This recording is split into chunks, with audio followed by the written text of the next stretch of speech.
மதுரை தோப்பூரில் எய்ம்ஸ் மருத்துவமனை கட்டுமான பணி தொடக்கம். 5 ஆண்டுகளுக்கு முன்பு அடிக்கல் நாட்டிய நிலையில் கட்டுமான பணிகள் இன்று தொடங்கியது. நாடாளுமன்ற தேர்தலுக்காகவே எய்ம்ஸ் கட்டுமான பணிகளை மத்திய அரசு துவக்கியுள்ளது. அரசியல் கட்சிகள் விமர்சனம். குடிசை பகுதிகளுக்கு சென்று பொதுமக்களிடம் பிரதமர் கேட்டால் அவருக்கு உண்மை தெரிய வரும். வெள்ள மேலாண்மை குறித்த பிரதமரின் விமர்சனத்திற்கு அமைச்சர் மா சுப்பிரமணியன் பதிலடி. கனிமொழி எம்பி விருப்ப மனு தாக்கல். தூத்துக்குடியில் மீண்டும் போட்டியிடுவதற்கான விருப்ப மனுவை தாக்கல் செய்தார். பெங்களூரு ராமேஸ்வரம் கஃபே உணவக குண்டுவெடிப்பு தொடர்பாக சென்னையில் என்ஐஏ சோதனை. 5 பேரை விசாரணைக்காக அழைத்துச் சென்ற அதிகாரிகள். சென்னையில் ஹசன் அலியை கைது செய்தது என்ஐஏ. பரப்பன அக்ரஹார சிறையில் உள்ள லக்ஷர் இ தொய்பா பயங்கரவாதி டி நசீருடன் தொடர்பு என தகவல். திராவிட மாடல் அரசின் நலத்திட்டங்களை எடுத்துச் சொல்லி மத்திய அரசின் ஓரவஞ்சனைகள் தோலுரிக்கப்பட்டுள்ளது.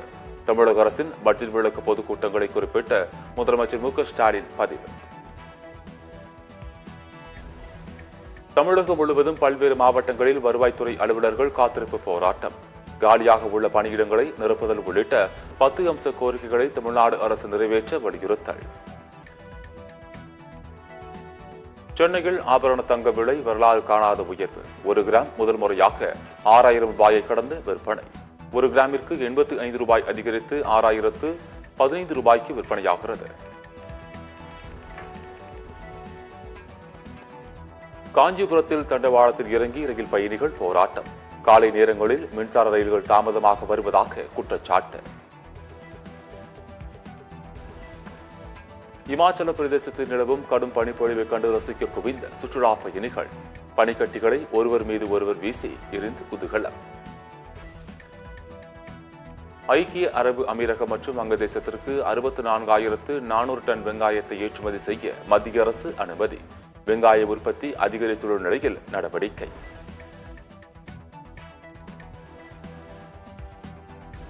இஸ்ரேல் காசா இடையிலான போர் நிறுத்தத்திற்கு அமைதியான முறையில் தீர்வு காண இந்தியா உறுதி பூண்டுள்ளது. பணைய கைதிகள் அனைவரையும் உடனடியாக விடுவிக்க வலியுறுத்தியதாகவும் ஐநாவில் இந்தியா தகவல்.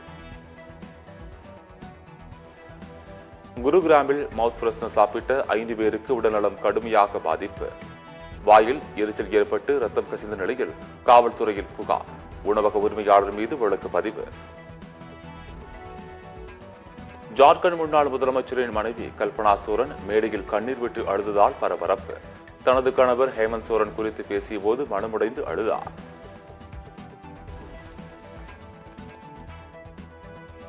எளிதில் திருமணம் செய்து கொள்ளும் காதலர்களின் வாழ்க்கையில் மிக எளிதில் சண்டைகள் வருகிறது.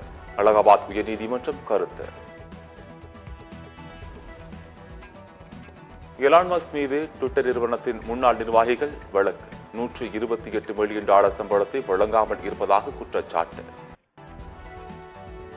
ஆப்பிள் நிறுவனத்திற்கு 16,500 கோடி ரூபாய் அபராதம் விதிப்பு. ஸ்பாட்டிஃபை செயலியை சேவையை விதிகளை மீறி தடுத்ததாக தொடரப்பட்ட வழக்கில் ஐரோப்பிய ஒழுங்குமுறை ஆணையம் உத்தரவு.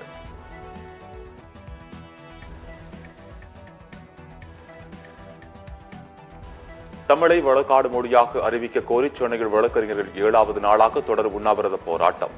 போராட்டத்தில் ஈடுபட்டுள்ளவர்களை தமிமுன் அன்சாரி, தனியரசு ஆகியோர் சந்தித்து ஆதரவு.